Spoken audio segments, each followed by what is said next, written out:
trying to get this dipstick bolt, bracket bolt back on there. You can see down there. There's it. I don't know. You have to see if you can make it out there. But it's back there. Okay. And it's hard to get to without taking stuff off. So I took the battery off. 10mm. Put that little nut back on there just so I don't lose it. Here's the ground cable somewhere. Yeah, I left it hanging right here. Put that back together. So I took that off, and then I took off the secondary air pump, which is right here. And for that one, that has 3 different bolts on it. And for some reason, the taller one right here goes to, or at least on mine, was on this location at the bottom. And then the 2 shorter ones were at the top here and in the back.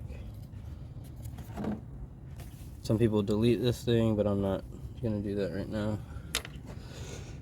And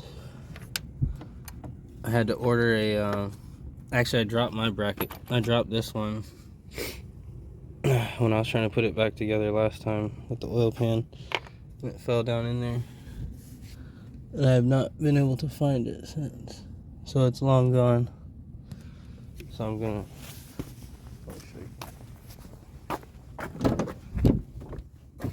this is for a customer's car, Chrysler. I need the ignition immobilizer out of this thing. Hopefully I can get to that today.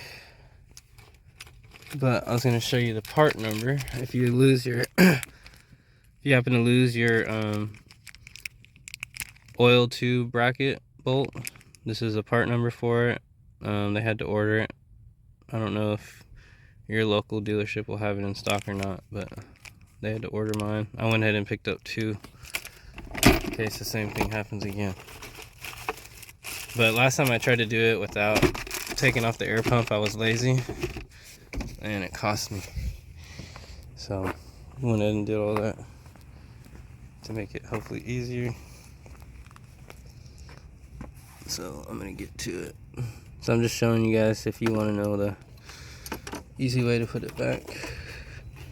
Now this tube's still in the way right here, but it's a lot better than where it was.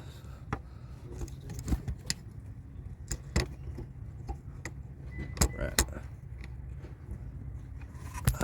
So yeah, I'm gonna fight with this and get back.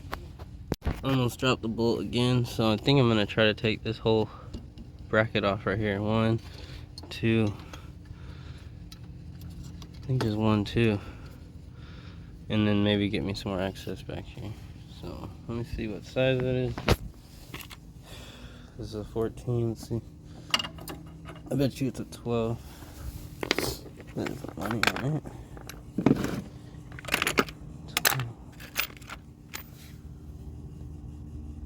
There's a 12. And it fits. So where's my money? Just kidding. Alright. Okay, so I got this bolt coming out. This thing is moving.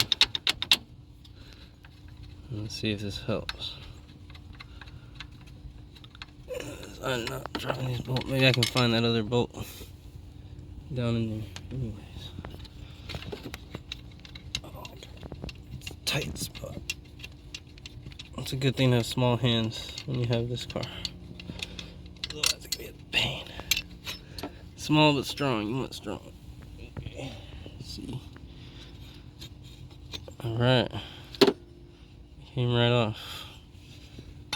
This other video I watched, you had to take off the whole alternator and fan assembly stuff on the Outback video.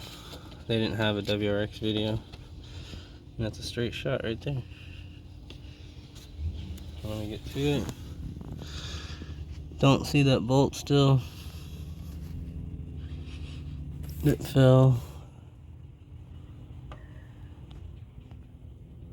I've been driving, so it could have been falling anywhere by now. It's all the vibration. Let me get to that.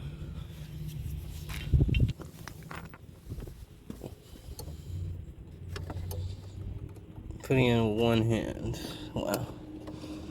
It's a big struggle before. Alright guys, Tinker and Tom on YouTube. Please hit subscribe or like the channel.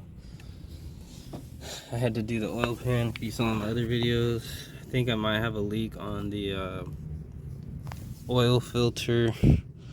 There's some kind of seal that's up in the oil filter location, so you gotta like undo the oil filter, unscrew some things inside there, and get the seal. But I'll make a video about that if I get to it. But right now, at least we got this part, because I just had it zip tied and it was flopping around and leaking, I think at the base just a little bit. And now, last time when I tried to check my oil before I secured this with the zip tie, and I didn't realize, I tried to pull this out and I ripped the whole tube back out and started splashing oil everywhere. So you need this bolt in there. Make sure you put it back in there after the oil pan replacement.